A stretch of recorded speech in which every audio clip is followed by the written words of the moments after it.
क्या स्ट्रेस यानी कि तनाव की वजह से पसीना ज्यादा होता है? इसका जवाब है जी हाँ। तनाव यानी कि स्ट्रेस की वजह से अक्सर अचानक या फिर ज्यादा पसीना आ सकता है। इसे मेडिकल भाषा में इमोशनल स्वेटिंग या फिर स्ट्रेस इंड्यूस्ड स्वेटिंग कहा जाता है। अब जरूरी सवाल कि तनाव में पसीना क्यों आता है? जब हम तनाव में होते हैं तो शरीर का सिंपैथेटिक नर्वस सिस्टम एक्टिव हो जाता है। ये वही सिस्टम है जो हमारे शरीर को फाइट और फ्लाइट यानी लड़ो या भागो की स्थिति के लिए तैयार करता है। इस समय पर शरीर में कई बदलाव होते हैं, जैसे कि दिल की धड़कनें तेज हो जाती है, सांसें तेज चलने लगती है, मांसपेशियां टाइट हो जाती है और पसीना आना शुरू हो जाता है और ज्यादा पसीना आता है।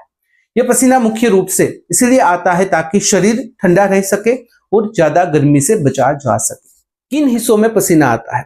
तनाव की स्थिति में पसीना पूरे शरीर में नहीं बल्कि खास तौर पर कुछ हिस्सों में अधिक आता है, जैसे कि हथेलियों में, पैरों के तलुओं में, बगल यानी कि अंडर आर्म्स में, चेहरे और माथे पर। कई बार ऐसा होता है कि कोई व्यक्ति जब नर्वस या फिर घबराया हुआ होता है तो उसकी हथेलियां गीली हो जाती है या चेहरे में पसीना टपकने लगता है। यह सब तनाव की वजह से होता है। किन लोगों में ज्यादा होता है? कुछ लोग तनाव के कारण दूसरों की तुलना में ज्यादा पसीना महसूस करते हैं, जो बहुत ही ज्यादा सोचते हैं या फिर चिंता करते हैं, जिन्हें पब्लिक स्पीकिंग या इंटरव्यू में डर लगता है, जो घबराहट यानी कि एंजाइटी या फिर पैनिक अटैक से पीड़ित होते हैं। कुछ लोगों को यह समस्या बचपन से होती है, इस मेडिकल भाषा में हाइपर हाइड्रोसिस कहते हैं। इससे कैसे बचें? अगर आपको तनाव की वजह से बार बार या जरूरत से ज्यादा पसीना आता है तो कुछ उपाय आपकी मदद कर सकते हैं, जैसे कि उसमें नंबर 1 है गहरी सांस ले यानी कि डीप ब्रीदिंग टेक्निक। जब आप घबराए या बेचैनी महसूस करें तो धीरे धीरे लंबी सांस ले, उसे छोड़े, इससे दिमाग शांत होता है। नंबर 2 है माइंडफुलनेस और मेडिटेशन करें। रोज 5 से 10 मिनट ध्यान लगाने से दिमाग की चिंता और तनाव कम होता है। नंबर 3 है नियमित व्यायाम करें।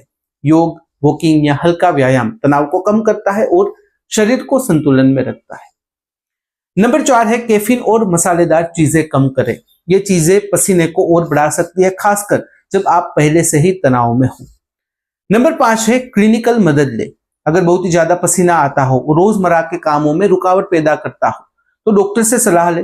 कुछ दवाई या कुछ ट्रीटमेंट जैसे कि एंटीपर्स्पिरेंट, बोटॉक्स या थेरापी आपकी मदद कर सकते हैं। अगर बात करें कंक्लूजन यानी कि निष्कर्ष की, तो तनाव की वजह से पसीना आना एक आम बात है। यह शरीर की स्वाभाविक प्रक्रिया है जिससे वह तनाव के समय खुद को बचाने की कोशिश करता है। पर अगर यह पसीना जरूरत से ज्यादा हो रहा हो, शर्मिंदगी या फिर परेशानी का कारण बन रहा हो तो इसे नजरअंदाज नहीं करना चाहिए। तनाव को नियंत्रित करना और शरीर को शांत रखना ही इसका सबसे अच्छा उपाय है। अगर इस वीडियो से रिलेटेड कोई भी सवाल है कमेंट में बेझिझक पूछ सकते हो। कमेंट में अगर आप अनकंफर्टेबल हो डायरेक्टली मुझे मेल कर सकते हो qa.hm@gmail.com पर। तो फिलहाल इस वीडियो में बस इतना ही। आज का वीडियो ध्यान से देखने और सुनने के लिए आपका धन्यवाद। जय हिंद, जय भारत।